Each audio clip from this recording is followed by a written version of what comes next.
Hi, welcome to the section 3 of 5G NR planning. It is very important to understand the planning and dimensioning of a radio access network, and there are different concepts which needs to be incorporated here. So we'll start with the spectrum planning in this particular section. We'll see what are the different spectrums that are available and how we can pick and choose the different frequency bands depending upon the coverage and capacity requirement.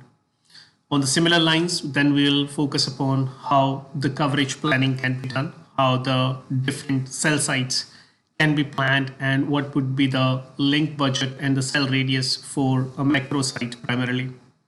We'll then look into the kind of spectrum available, how and where we can achieve the different throughput and the capacities that can be achieved in a 5G radio access network.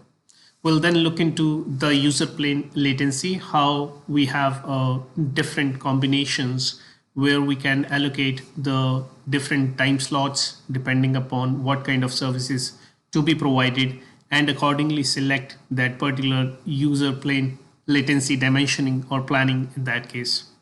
So I hope you must be excited to get into the planning part of radio access network. I'll see you in the next lecture.